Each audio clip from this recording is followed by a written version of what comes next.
All right, let's see if we are live. Checking in on my channel here and gotta dance away from where I'm at right now. And let's check into this. Okay, it looks like we are live. Excellent. Check. Okay, it looks like we are live. Mic check. 1, 2, 3. Make sure I'm coming through good. Mic check. 1, 2, 3. Sounds like my volume's good. Okay, cool. So we'll drop that right down there.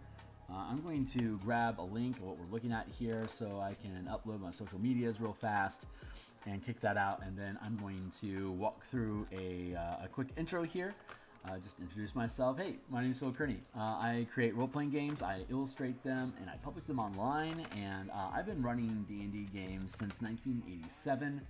And I've been creating content for 5th edition, publishing on the DMsGuild since 2017, when the Ravnica Guildmaster's Guide, the Guildmaster's Guide to Ravnica book was published by Wizards of the Coast. I think a lot of us had thought that we would see color language, like color magic and mana, become a thing for D&D 5e, but alas, it didn't.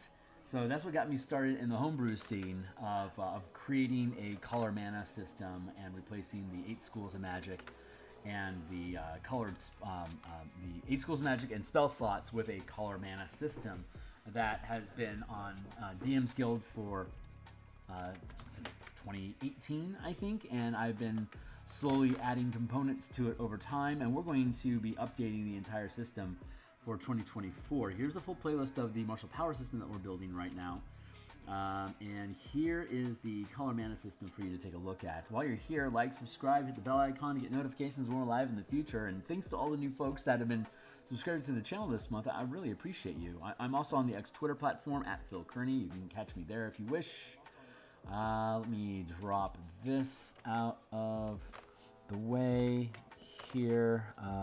Get this out of the way. There you go. X Twitter platform at Phil Kearney, and then here's the like, subscribe, bell icons. And just so you can actually see what I was talking about, here's the color mana system on the DMsGuild. 6 books so far. The martial powers will be the 7th, and then we're going to do spell point sorcerers, spell point artificers, and then we're going to continue just building out little subclasses and different options from there. You can check all this stuff out. The martial power system is an alternate magic system that martial characters can use. It's not spell casting. It's all either sustained reaction or instantaneous effects that lean into combat, as well as like die roll modifications for exploration, like improving ability scores and rolling d20s and stuff.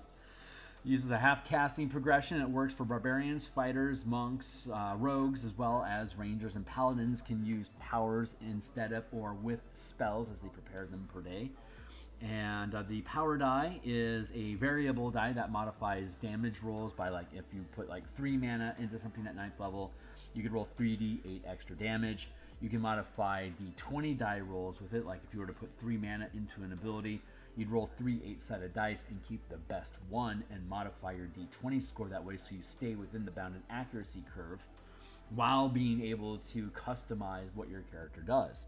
So one of the things that we're doing currently, specifically, is we're updating the Strixhaven colleges. Here is the Guildmaster Guide to Ravnica backgrounds, like Rakdos, for instance, has a number of spells that you would gain when you gain different spell levels, 1st through 5th level spells plus cantrips.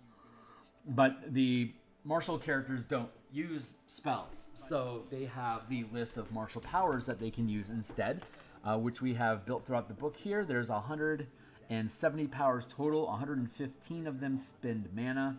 1 point for 1st level, 5 points for a 5th level power.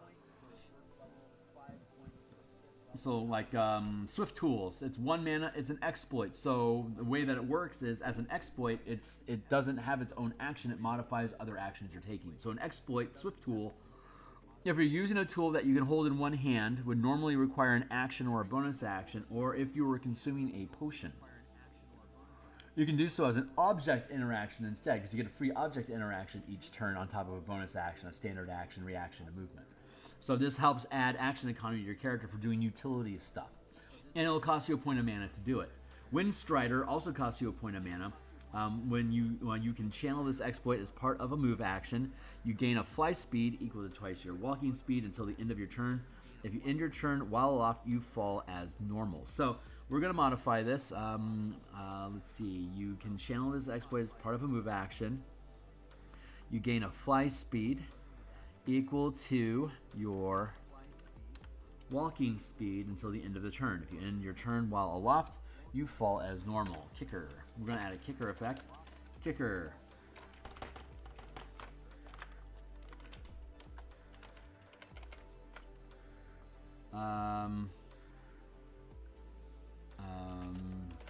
Let's see. Increase your move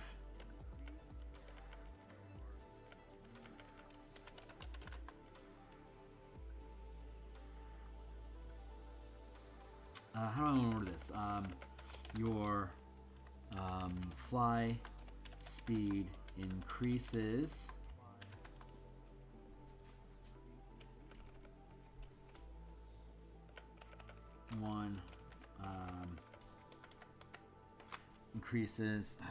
your fly speed doubles for each point of mana spent.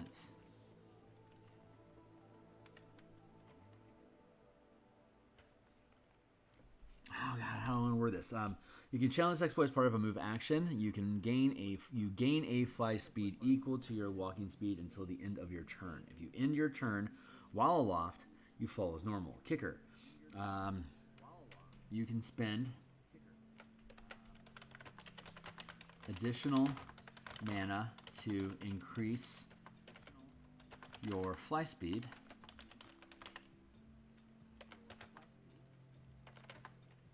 equal to your walking speed multiplied by the total kicker. You can spend additional mana to increase your fly speed equal to increase your fly speed in amount by you can increase your fly speed by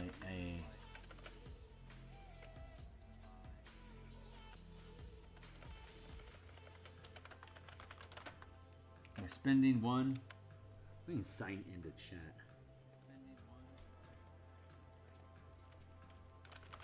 Checking chat. Okay, cool. Looks like chat works. Let's see. Kicker by spending 1 point. Where's another kicker effect? How do I have those things worded? Kicker 1. There we go. Kicker 1. Double your move. Double your flight speed.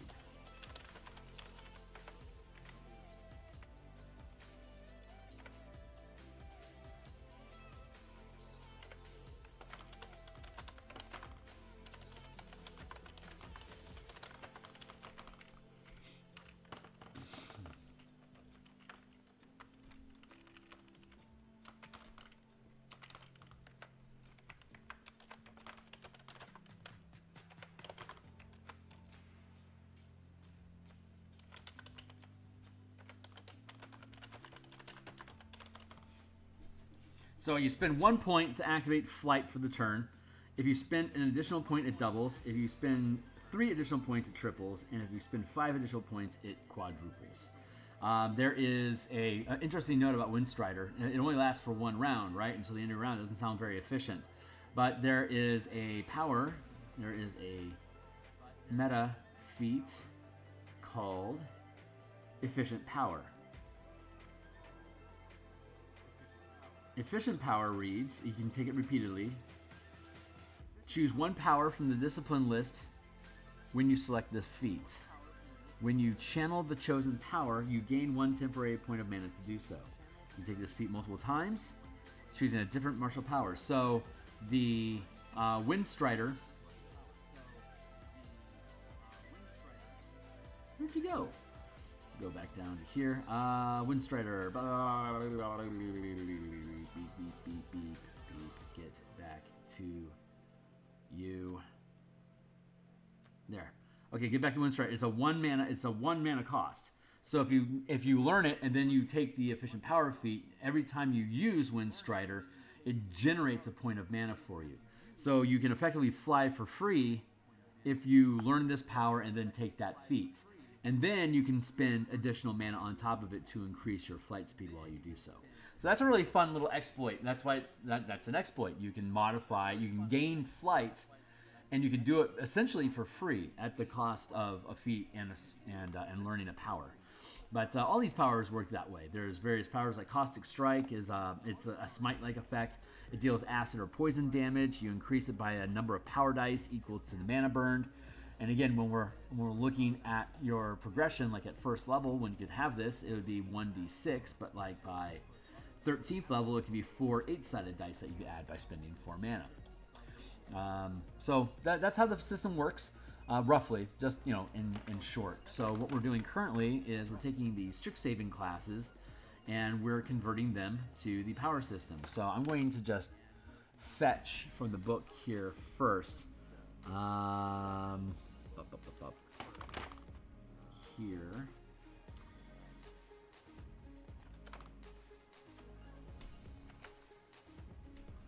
Cantrips. Prismari.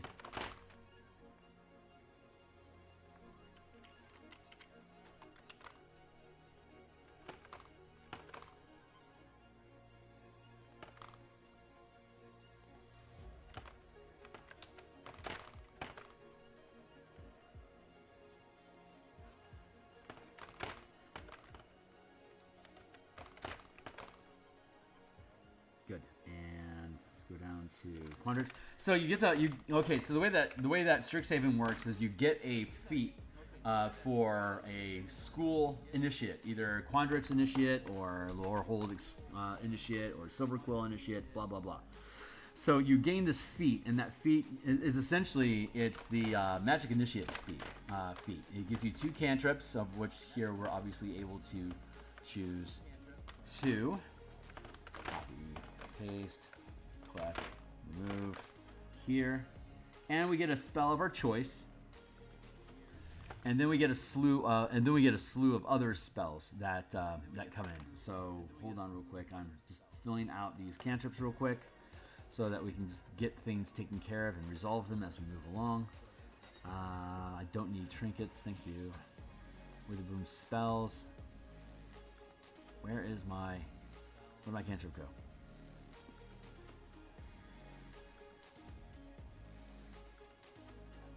Too far. There, thank you. Silverquill.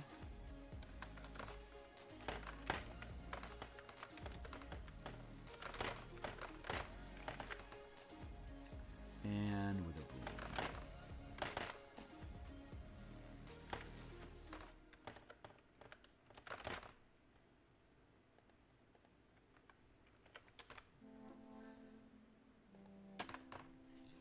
All right, what other cool stuff do we get? I've got about an hour today.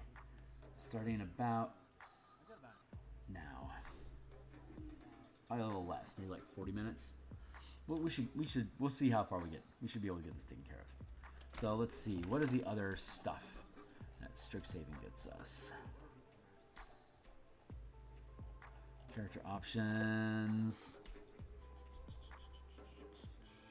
Lorehold spells. 1, 2, 1, 2, 1, 2, 1, 2, 1, 2.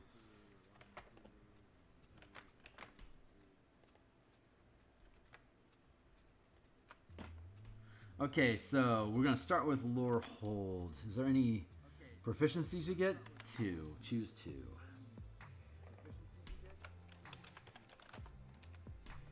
And skill proficiencies, history.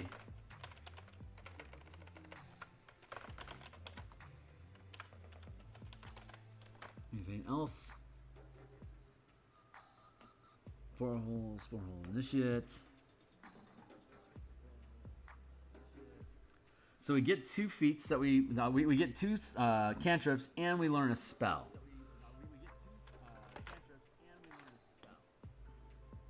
And then like the Magic Initiate feat.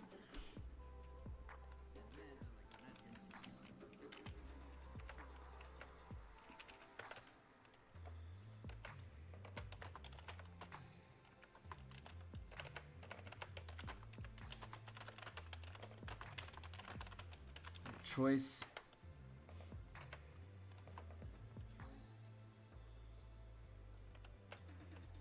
We'll add that stuff in here later. Let's just stay focused on the bits. So let's see. We've got this here, and let's dive into the powers. So Lorehold is all about archaeology and discovering hidden information and exploring. It's a white-red themed school using white and red magic. So we want to lean into knowledge and awareness stuff. Let's go down to sustained powers right off the cuff. I think instant skill is a fantastic discipline to pick up. Instant skill. It gives you proficiency or expertise in any skill. And you can take it multiple times. Another use with each one. Ooh, I'm a linguist.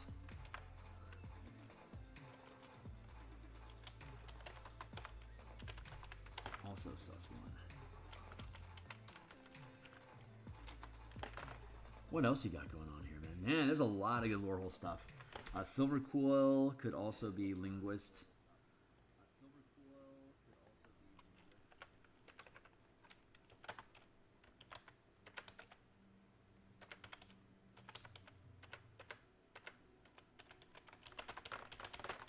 So lets you speak with anybody in any language that they have. Hey, Rel, how you doing? Let's see, what's other cool stuff? Ooh, auto attunement. That's not bad. Cloud Strider, Deadly Presence, Giant Growth, Opportunist. How does Cloud Strider work? While this power is sustained, you can fly using your walking speed.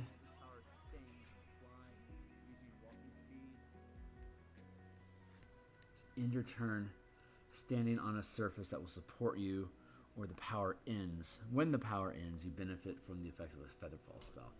Cloud Strider and Wind Strider are very, very similar. One's an exploit and one is sustained. While this power is sustained, you can fly using your walking speed. You must end your turn standing on a surface that will support you. And get access to that 5th level. While this power is sustained, you can fly using your walking speed. What's up, my guy? 826. Fair to that, dude. Fair there.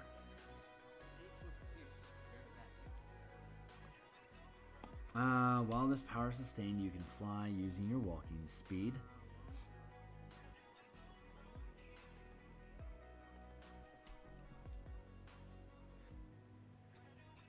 There's 3 there. I feel like I want to make Cloud Strider.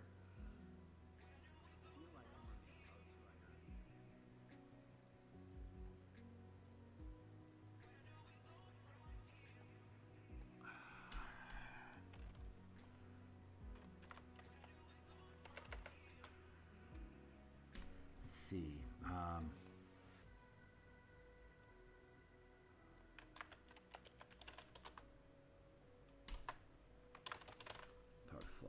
Let's just do that. I'm going to make it 3rd rank instead. While you sustain this power, you can fly using your walking speed and hover.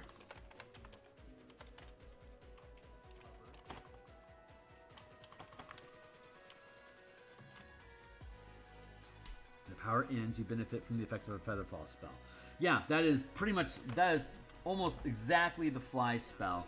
If we make it 3rd rank, it'll be equal to a 3rd level spell. You'll curve into it at the same level as other 3rd level spells. And what do we call that? Empowered Flight.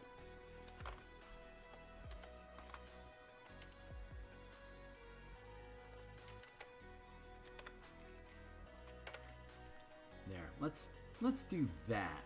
That way I have absolutely 0 qualms about having access to it. My only concern was that having access to it at 5th level as a 2nd rank power, I didn't want it to be as good as Flight, but I wasn't finding a way to do that. But I'd forgotten about, honestly, I'd forgotten about Windstrider. So this is super useful. Windstrider 16, 8, 5, and 3. That feels good.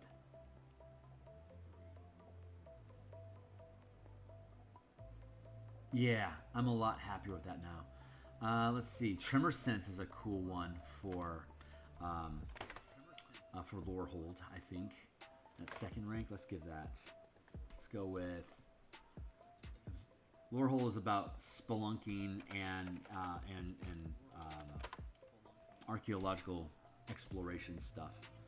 So let's go with... I think Tremor Sense would make a lot of sense for them. Tremor Sense. 2. Let's see. I think. Ooh, auto attunement. You are attuned to any magic item you're wearing or holding that you meet the prerequisite to use. That's a second rank power. That's really good.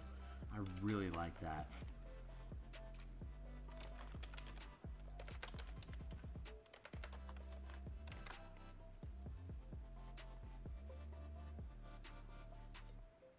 How'd that go?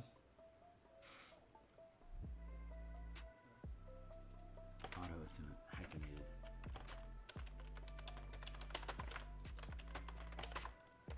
So many sustained powers that that Lordhold is being stacked up on. It's Kitty's been at this game for a long time. You will gain the same skills that Kitty Loaf and I have at being able to pick out design stuff as you become more experienced in building and homebrewing with content. It just takes time and experience. You'll get there. If you want it, you'll get it. Let's see. God, there's so many sustained powers that are just so freaking good for Lorehold. I want to try to diversify a little bit, just to keep myself from just having too many stacked up effects. Blackout Strike is so fun. Lashing, Delusional, Axiom. Oh, Axiom Strike isn't a bad one. So you deal damage. You deal power die per mana radiant damage, and the creature glows with faint light, negating the benefit of invisibility or concealment.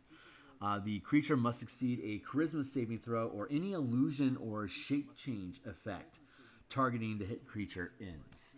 I like that. Axiom Strike. And that's a second rank power. That is STR2. What's another fun one?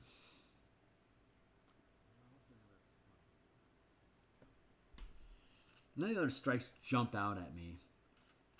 Let's see. We have reactions. Anchor. Anchor feels Quandrix, honestly.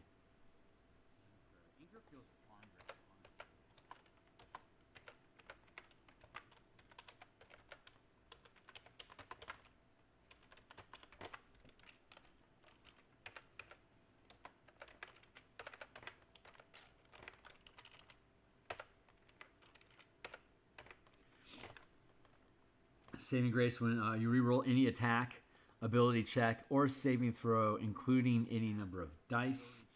That's a second rank power, which could be made efficient and drop it down to only 1, which makes rerolling incredibly easy.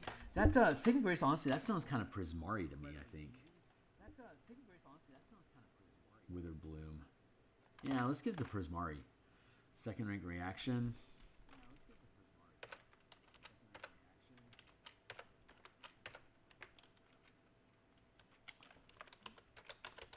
Saving Grace, reaction 2. Roll for the hit. As a reaction to taking damage from an attack, you reduce the damage by half. This power is considered an opportunity attack. God, that's so spammable. Roll with the hit. Roll with the hit also sounds kind of Prismari. Prismari is about dance, movement, art, color. Visual, different expressionism, It's also very, very physical, very visceral. Roll with the hit sounds appropriate. Oh my god. Okay, so there's 5 schools. How funny would it be if each school was one was all exploits, another one was all maneuvers, another one was all strikes, another one was all reactions, and another one was all sustained effects. That would be a little funny. Hey, what's up? How much art are you going to have for the Martial Powers book? And are you going to, and am I going to get out of the way to make it all? Yeah, I always make my own art. I always paint all these book covers here that you see. This is all stuff that I painted myself. And I honestly have no idea how much art is going to be necessary for this book. If we take a look at, just real quick, if we go down into the color mana system that I have built already, and we look at the core mechanics book that we built with the 2014 rules for the color mana system, and if we peel that open, this is a 75-page book. And if we scale back, you can see that nearly every page has, well, if it doesn't have art, it has charts and tables and stuff to break up as visual elements. But there's a lot of improvements I've made in formatting and page layout since I built this in 2018. But there is a lot of art on these books.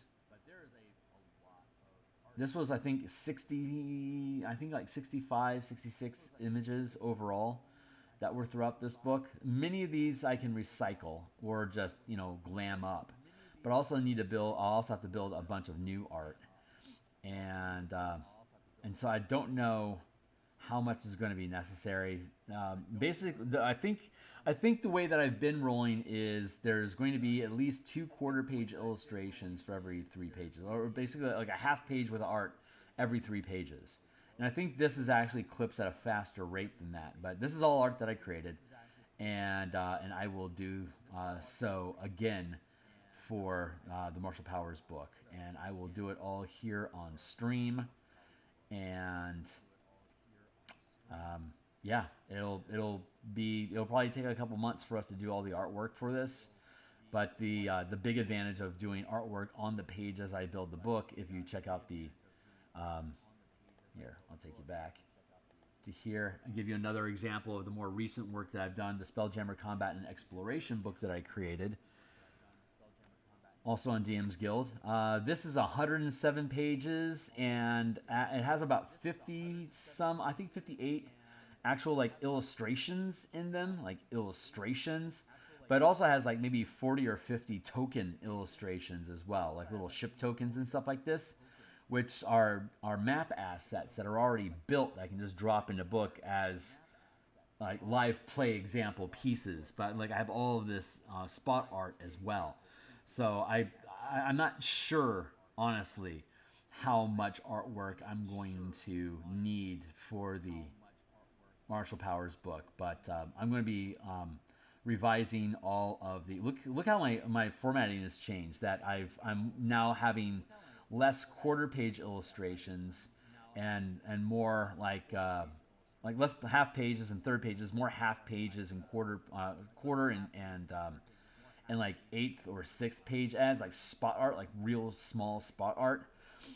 So I have, but this book has a lot of maps and diagrams and charts that do a lot of visual work for me, that I can just replicate the different tokens and arrows and stuff as diagrams of how movement works and stuff in Spelljammer.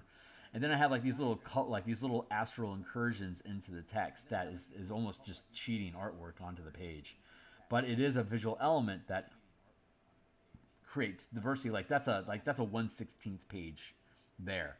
So I don't know how the Martial Powers book will end up, but I'm hoping it looks more like this than the color mana book, because all those color mana books that I built 2018 on, those are all going to be reformatted and updated. I have these are much better page layouts now than what I had before. It's a cleaner design. It's more contrast and bright. I like the fonts better here. This is a general format that I use for my 5e books. So I envision myself using more of this sort of a format and leaning into this sort of an idea than the original color books. And I'll be reformatting all of the books in these better aesthetics. So we'll see what it does. But I'll be doing all of that here online. I'll be diving deep into that after the Eberron adventure is published, and then we'll be moving Color Magic to my primary morning position, and we'll have 6 books that we need to revise, and then the Martial Powers book itself, which needs to be built too. So we got a lot going on, and it'll probably take a year, for us to finish all that stuff. So it'll be like maybe end of 2025, 2026, early 26, for us to have all the Color Magic stuff on DMsGuild updated and published and rebundled together and rebuilt. Hopefully that includes the Spellpoint Sorcerer and Spellpoint Artificer books, and then I'll be able to take, since I'll have all those core books built and available for people, then I can go into my Patreon and I can start building individual subclasses, races, spells, expanded powers, the Book of Dimir, the Book of Lorehold, stuff like that, to build out spells, powers, feats, class options, and stuff, leaning further into the color mana system of 5e. So, but I'm not sure exactly how everything's going to shake out yet. It's still coalescing in my mind. Redirect as a reaction to when a creature within reach of your melee weapon that you can see hits another creature as an attack. You can redirect that attack to target another creature. I feel like I want to make redirect a Quandrix power. That feels Quandrix-y.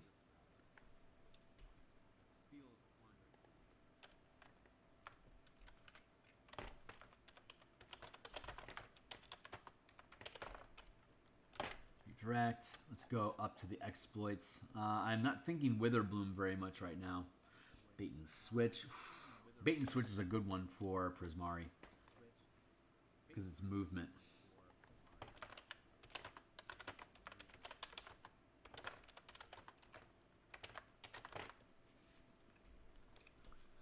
When you're with, ooh, wow, bait and switch. It's a first rank exploit. So Kitty Loaf really pointed out to us how exploits using the efficient power drops the cost of doing this to essentially 0.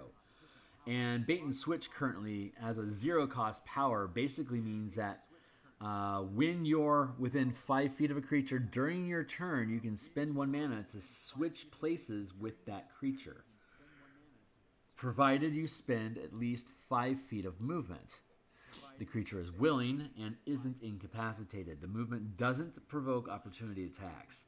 In addition, roll 1 power die per mana spent this way until the start of your next turn. You or the target creature gain a bonus to armor class equal to the highest power die result. Breath of Life, when you make an ability check to stabilize a dying creature, you automatically succeed, and you restore a number of hit points equal to the result of 1 power die roll. I'm going to refresh that.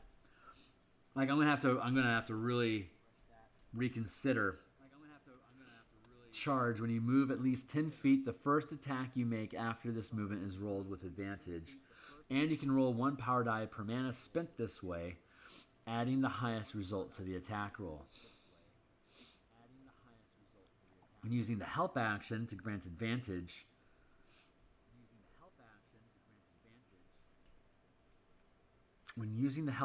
so that limits it, to grant advantage to the ability to attack an ally within 30 feet of you, roll 1 power die per mana channel. God, cooperative effort is really useful. Let's give that to Lorehold.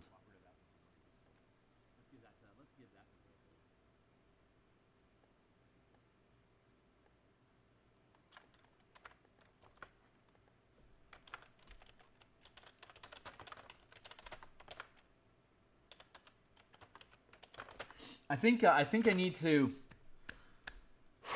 need to word these things so that they trigger once per round. I think that's like for the bait and switch, for instance. When Maybe that needs, instead of being an exploit, maybe that needs to be a maneuver. I like the idea of also I forgot to say last session, huh? Don't see anything.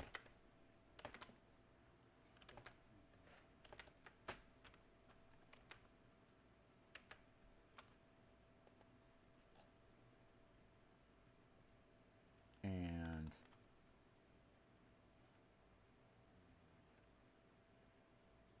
is that, oh, something is weird going on.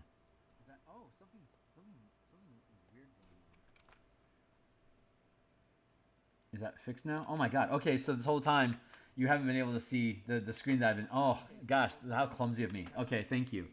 All right, so now we're back on screen. I appreciate you letting me know that. Also, you forgot to say last session something. Don't see anything. Thank you. Couldn't see anything in the art. Damn it. Yeah, that was really clumsy of me to have that here. Just to take a look again at the book here, so we can see the artwork that I didn't properly demonstrate to you guys to see. A bunch of quarter pages and third pages, but a lot of token art as well. This is a more modern design aesthetic as opposed to the color mana system.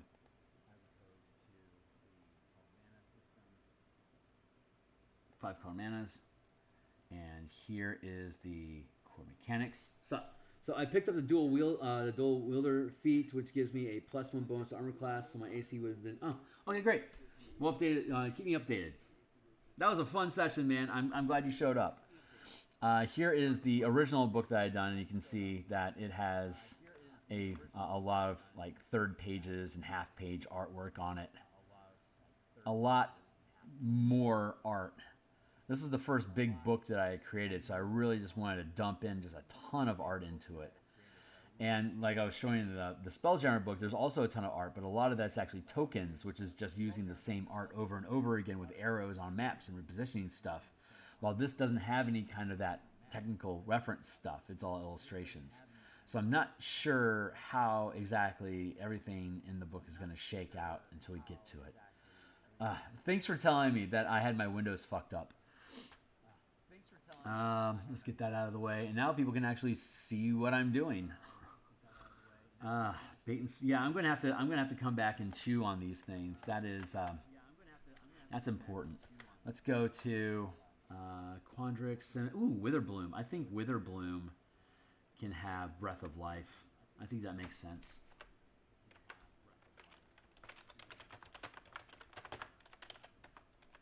I think when it comes to exploits, having a first rank exploit be 0 cost makes sense, but we have to rework the language so that it isn't something you can just spam over. Like bait and switch can be spammed repeatedly.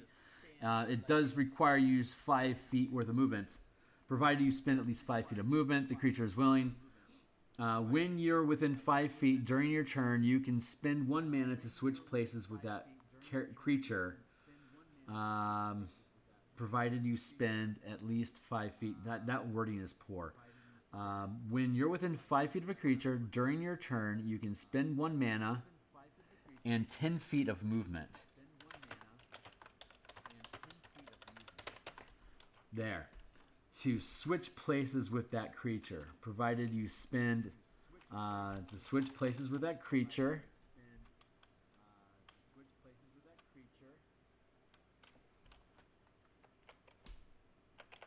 With a willing creature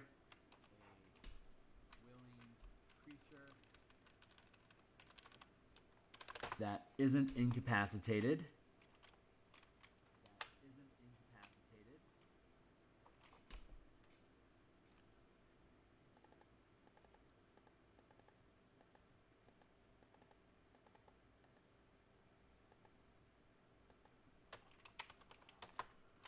That isn't incapacitated.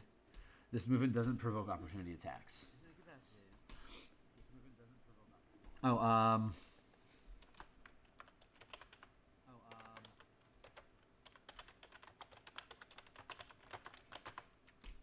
there.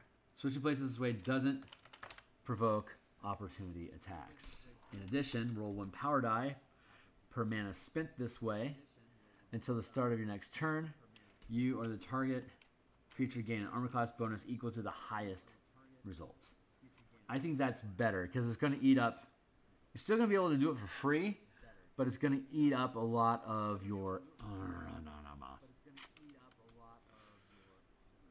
You can spend 1 mana and 10 feet of movement to switch places with a willing creature that isn't incapacitated. Switching places this way doesn't provide opportunity attacks. In addition, roll 1 power die per mana spent this way. Until the start of your next turn, you or the target gains a bonus AC equal to the highest power die result. See, that's the problem that I'm having, is that it's a shield spell that you can reduce to a 0 cost through efficient power. I know I'm on a tangent right now. I'm not actually doing...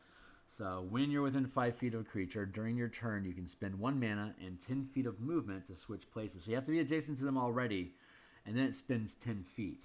So your exploit is going to be limited by the number of feet that you swap. But then the power die of increasing armor class becomes a challenge. Until the start of your next turn... Oh! Kicker. Of course.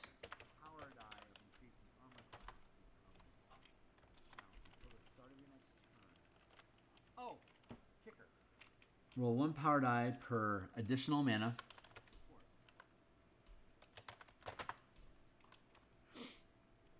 There. So it'll cost you... Okay, so the kicker effect is an added cost on top of the base cost of the exploit. So we can make the movement and changing people free with the 10 feet of movement. We can have a 0 mana cost for moving people, but the kicker will cost you mana. And I like that. So it will still cost you the shield spell, but on top of it, you get the kicker effect of being able to reposition people a number of times equal to how many people you can get a hold, get close to and have 10 feet of movement. I like that a lot. So we might end up adding a lot of kicker features into these effects to help make them so you can do the base, kind of like the monk abilities. You can do the base thing for free, but then you spend focus points to do better. So I like that a lot.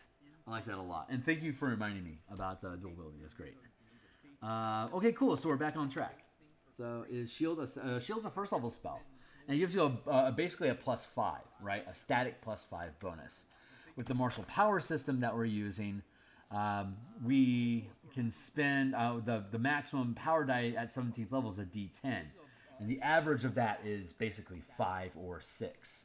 So by 17th level, that bait and switch power can act as effectively as a shield spell. It takes you a long time to get there, but there's a lot of different ways you can boost your armor class in this game.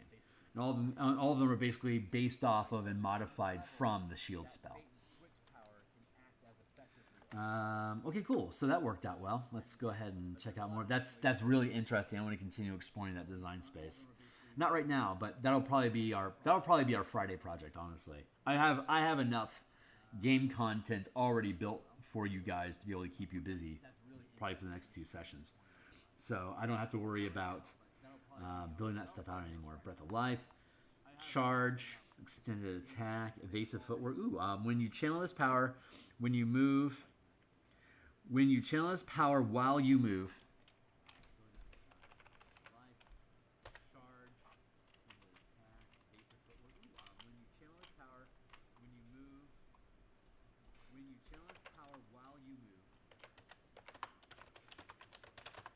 You gain the benefit of disengage and dodge actions until the beginning of your next turn. Yeah, evasive footwork, that feels very Prismari.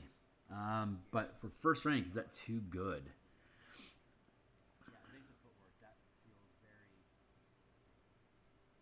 Yeah, it's good.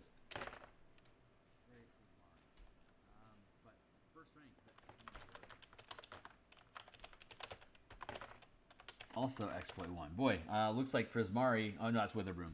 Wrong one. Looks like Prismari is getting exploits and reactions. I like that. exploit, reaction, reaction. Subtle channeling.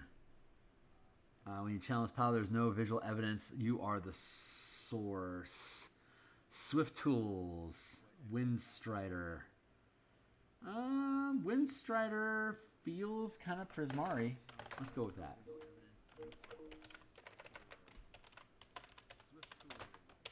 Windstrider is exploit 2.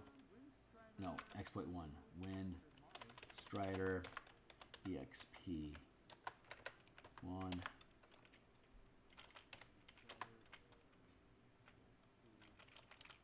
We're going to take out roll the hit here, drop it here, take this, and bring that up to here. That feels better. Roll with the hit. What else we got?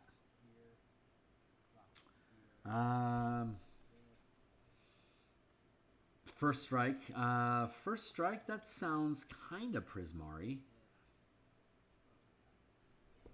Hypertunistic, resilient save. When you make a saving throw to reduce damage, you can channel this power after you roll, but before you know if the save is successful. If the save succeeds, you take no damage or half damage on a fail. Wait a second, how is that different from Roll with the Punch? So, resilient damage, when you make a saving throw to reduce damage, you can channel this power after you roll, but before you know if the save is successful. If the save succeeds, you take no damage. That's 3. Now, I believe there's an exploit, or is it a reaction? Let's go on. I think Roll with the Punch is a reaction, yeah? Second rank reaction. Roll with the hit. As a reaction to taking damage from an attack, you reduce the damage by half. And it's considered an opportunity attack. And that's 2 mana. While resilient save, when you make a saving throw, and that's an exploit, yeah? When you make a saving throw to reduce damage, you can channel this power after you roll, but before you know if the save is successful. If the save succeeds, you take no damage or half if you fail.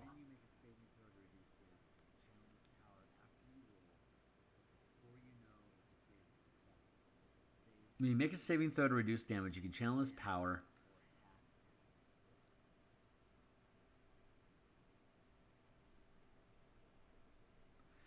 When you make a saving throw to reduce damage, you can channel this power after you roll. It's 3 mana. It's expensive. So I want to give you the choice to choose it or not. When you make a saving throw to reduce damage,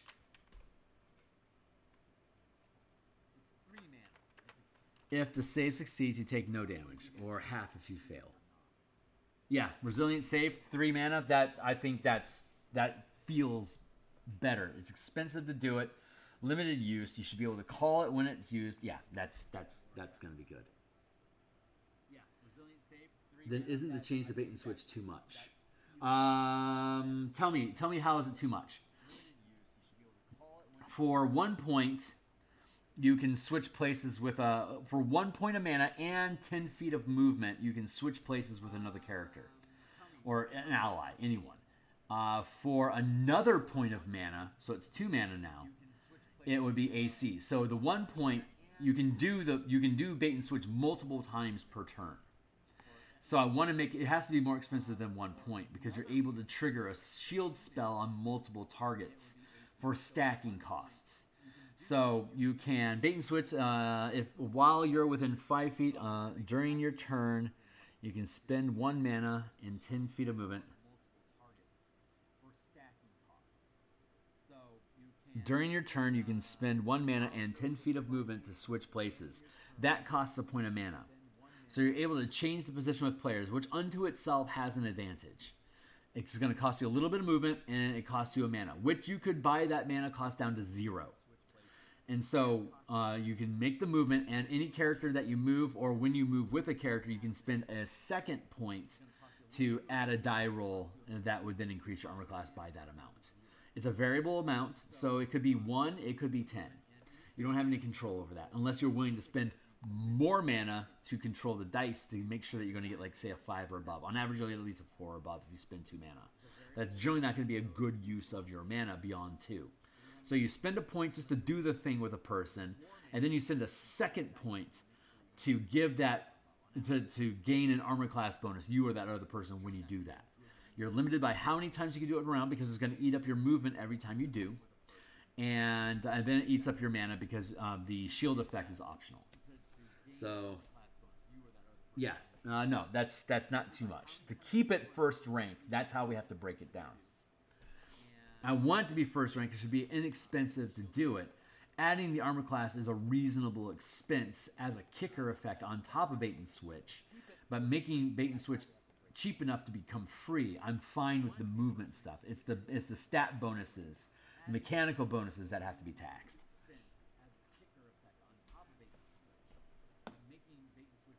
It's 1 point. Well, it's 2 points if you want to make the movement and if you want to add on the armor class. But being able to switch positions, if there's cover, you could switch positions with somebody to give them cover. Invisibility into darkness. You can moving somebody. It has a benefit.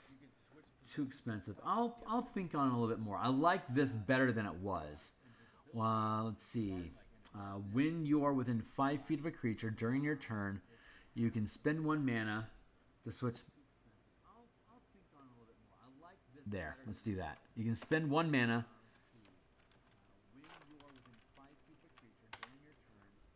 to switch places with a willing creature that isn't incapacitated. Now you can do it as many times as you want, but it'll cost you a point of mana every time you boost somebody's armor class. When you're within, while you are within, let's reword that. While you are within 5 feet of a creature, during your turn, you can spend 1 mana to switch places with a willing creature that isn't incapacitated. Switching places this way doesn't provoke opportunity attacks. The alternative is to give an armor class bonus equal to your max rank. So it'll only be a +1 until 5th level, then it becomes a +2, +3 at 9th, +4 at 13th, and then +5 at 17th. At 17th level, it finally gets as good as shield spell, but you can affect multiple characters per turn with it. Let's see.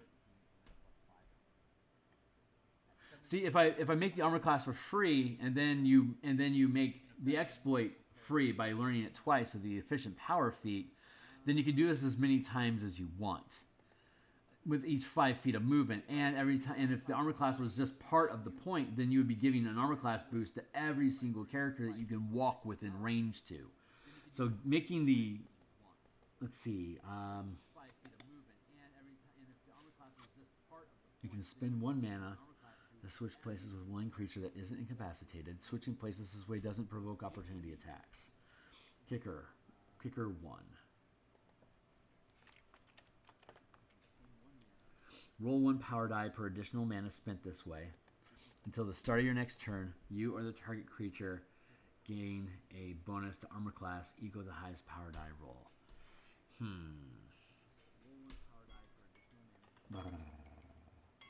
You got another 20 minutes left. Bait and switch. While you're within 5 feet of a creature,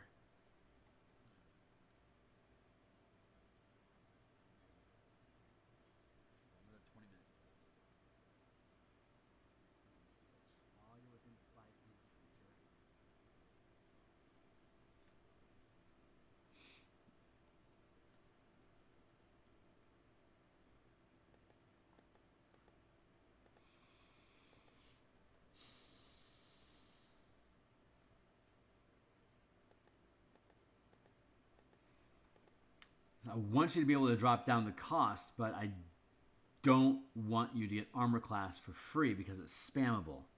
Ooh, what a brain. I could make it 2nd rank and just give you the armor class bonus and give you the ability to switch with people. That'd be two per person, and that is too expensive. Like, if you want to do this a lot, you should be buying it down to 0 cost anyway, and then spend the point of mana for the boost. Like, that makes efficient power very important to use. Because again, again, going back down and visiting the efficient power, Choose one power from the discipline list when you select this feat. When you channel the chosen power, you gain 1 temporary point of mana to do so. You can take this feat more than once, choosing different powers. So if you can use efficient power, you can spend a power. Like at first level, you know 2 powers. You can learn efficient power and bait and switch as the 2 powers you know at first level. The efficient power would make switching places with people free. But by decoupling the movement from the armor class bonus, I could switch positions with people for free all day with the efficient power.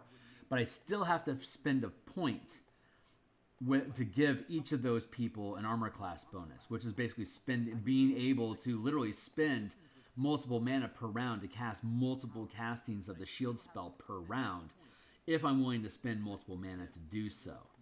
That's kind of how I want to build that out. No, it's not just fine. It has to make sense.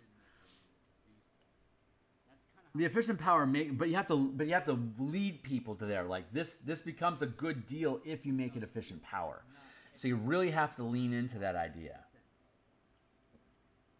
Which means I would need a sidebar pointing out the efficient power, like how to build things in combination. So you really have to lean into that idea. Which means I would need a sidebar pointing out the efficient power, like how to build things. Charge. When you move at least 10 feet, the first attack you make after this movement is rolled with advantage. And you can roll 1 power die of mana, adding the highest result to your attack roll. Like, I could theoretically do that twice per round. 10 feet into one person, and then 10 feet into another person, and roll a power die to increase, and get an extra die worth of attack bonus. So I'm going to hit a lot. But I could make it free, because it's only a first rank power, by using efficient power. So then I would get the advantage and the power die bonus to the attack roll. Potentially, like for a fighter, with 3 attacks per round, or with a bonus action, 4 attacks per round, as long as I got the 10 feet of movement between targets, I can do this multiple times, again, for free. See, the ones that require a help action, I don't have a problem with that, because you can only use the help action once per round. That's a great natural limitation. It's the ones that can be done repeatedly over and over again. Like Breath of Life, for instance, I could make that free. It's just I'm learning the ability to roll a 10 on a medicine check at will, and you get a number of hit points equal to the result of 1 power die. And like for the first 9 levels, you get a D6 of hit points back, but only if I'm stabilizing you. I can't just spam this as hit points. You actually have to be dying. So the hit points come as part of the stabilization. And how often does that come up? It's a good get out of jail free card. And if I want to make it free to use by preparing it twice, that's reasonable. The cooperative effort requires the help action. If I want to prepare that twice to make it a 0 cost to be able to roll a power die to add the result to an attack roll, that's reasonable because I can only do it once as the help action. When you make a melee weapon attack with a weapon, my reach increases 5 feet. So that's when I make a melee attack. I can extend 5 feet, and I can roll 1 power die per mana spent this way, adding the highest roll. Yeesh.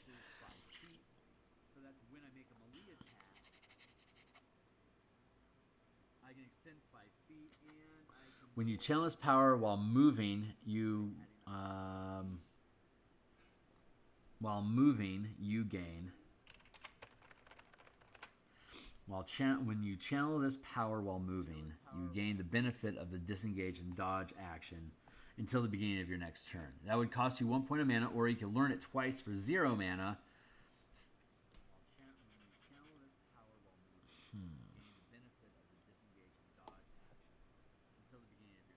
Once we get out of the first rank powers, it's not a problem anymore because like you can't make it less. You can only reduce the cost out of your pocket by 1. So a second rank power is still always going to cost you 1 from your mana pool, even if you're getting a point for free automatically from the feat. When you attune to a magic item, you can attune to a magic item that you're holding as an object interaction, and you lose attunement to it when you let go. So that's that, like Swift Attunement, that's good. If you want to learn that twice, if you want to burn down the things that you can do so you can have a lot of magic items, that's great. You got to get the magic items. And it's still going to cost you a point of mana every time you do it. When you channel a maneuver or sustain power to make a weapon attack with advantage as part of the channeling power, this attack can be made at the beginning, end, or during the power.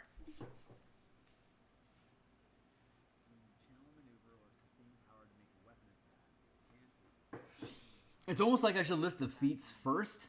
Like, here's what you can do with it for free. Maybe I should do that. Maybe we should do powers first, or all the feats first, and then the combat masteries, and then damage type, and then do all the powers that actually require mana.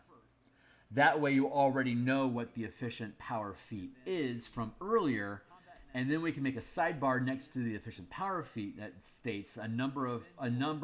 This can affect first rank powers, effectively making them free by learning them twice.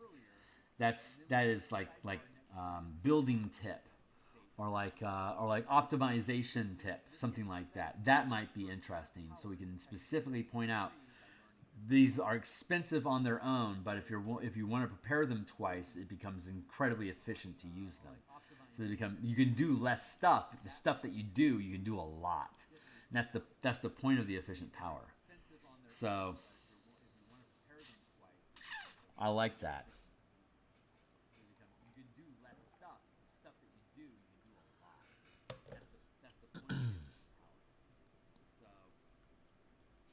I like the idea of being able to do that.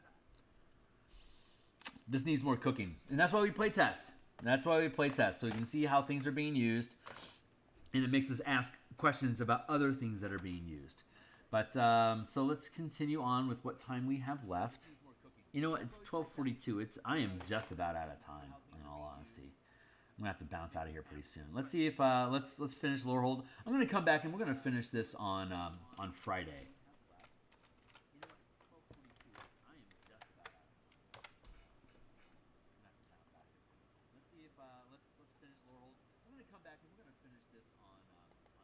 I ended up chewing on the mechanics of these things more than actually building out the colleges, which wasn't my initial intention. But I do like Prismari having first strike. I think that makes a lot of sense. Somebody else? No? Okay. Let's go with, which is what, a third rank exploit? Roll with the hit, second rank reaction. Let's go crawl up the ladder and see about other cool stuff further up the line. Quandrix being unstoppable makes sense to me.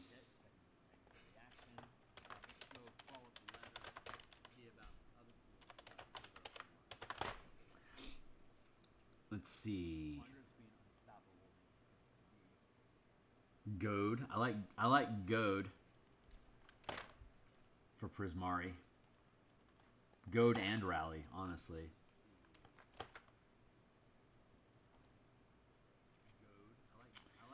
No, let's go with something higher rank. Quandrix is Flicker Pounce.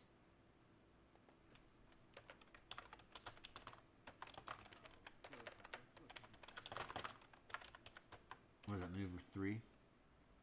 No. Ooh, wow, maneuver 1. Nope, maneuver 3. I was right.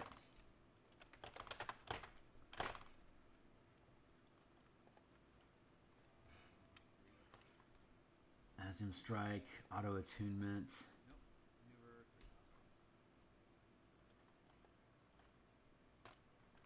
I'm going to push that to here. Instant Skill, Omnilinguist, those make sense. Cooperative Effort.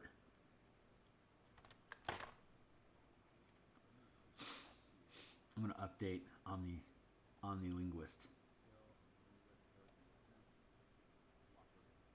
When sustaining this power, you can communicate with and be understood by any creature with a spoken language. And you can read any non-magical text. Period.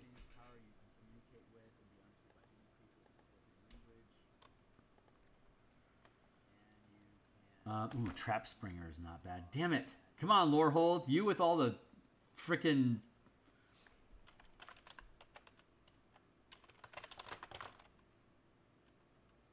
is sustained 1. Come on, Lorehold. You with all the... Sustained, sustained, sustained, sustained. So much sustained power. So much sustained power. A little crazy. So much sustained power. So much sustained power. Let's see. Oh, Provoking Strike. That's a good Prismari. No, wait.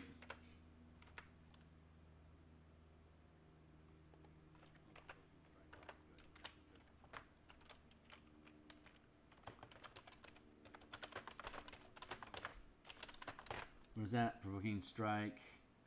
Strike 3. For Silver Quill. Breath of... Well, that's Witherbloom I'm in. I meant to be in Silver Quill. Let's do that.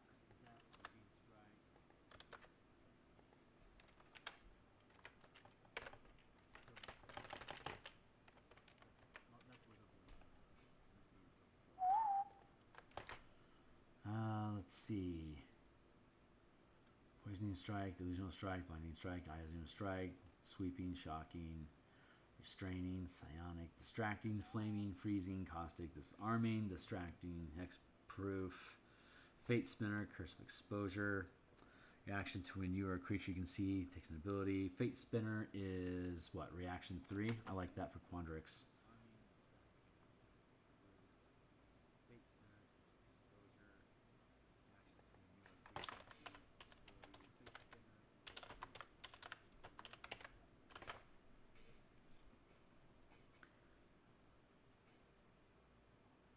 Moving target. Defensive Barrier.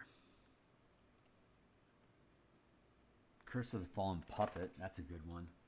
That's a good Witherbloom.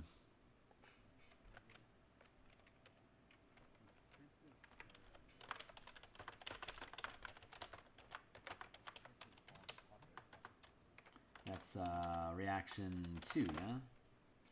Yeah. And what's another fun? Reposition as a reaction to when a creature moves towards you, you can move 10 feet. This power is considered an opportunity attack. That's great. I love that. Controlled Fall, Anticipate.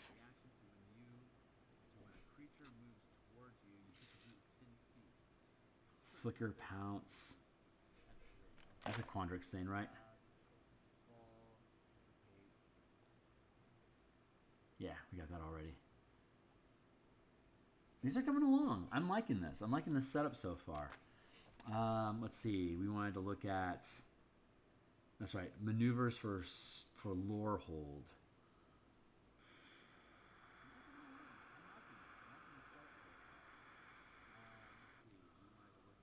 Curse of the Clouded Mind. Your curse, a creature you can see, roll attack and ability checks with disadvantage. Banish, Shunt, Rally, Goad, Flatten, Distract, Coordinated Dash. Curse of the Clouded Mind. Your curse, a creature you can see, roll attack and ability checks with disadvantage. Precise Attack. When you make an attack against a target with less than full cover, you can ignore the benefit of cover. Okay, that's second rank. That's fine. Swift Tools. Swift Tools. Do we have Swift Tools already? Because that makes a lot of sense for Lorehold. No, we don't. Swift Tools is a first rank. Do we have Swift Tools already? Because that makes a lot of sense for No, we don't. Swift Tools. Let's go like this. Swift Tools is Exploit 1. Is that right? Yeah. And we can move Instant Skill to second.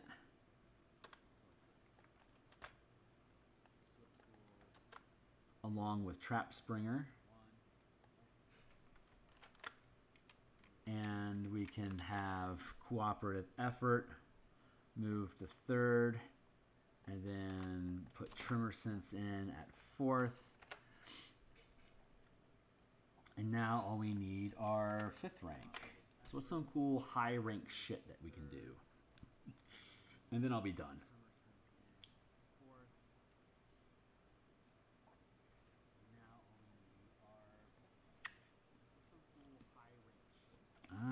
Let's see.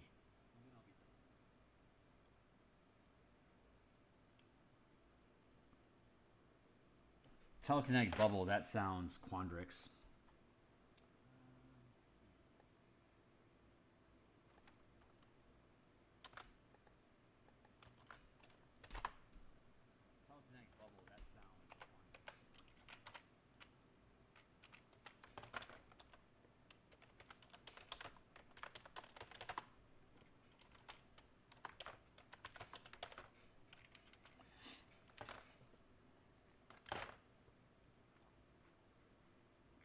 Hold. Hexproof. Oh, and Rider Revival, that's a good one. Hexproof for Lore Hold, that's a reaction 4. And Rider Revival, is that right? Rider Revival, yeah. That's very Witherbloom. Oh, and Rider Revival, that's a good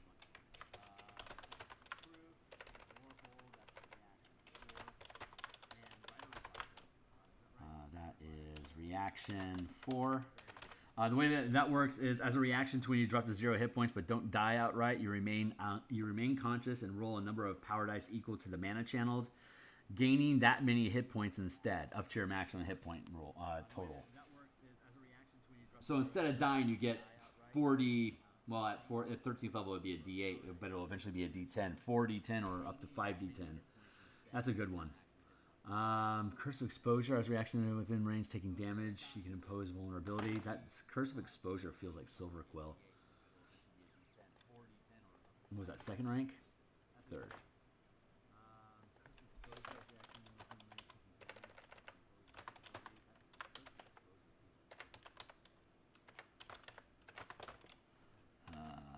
That is reaction 3. One last lore hold thing. Let's go dive back into the sustained powers and see what juiciness is down here. Celerity, God, that's very Prismari. Sus 3. Powered Flight, Ghost Walker, Mind Sense. Quandrix, Master of Fate.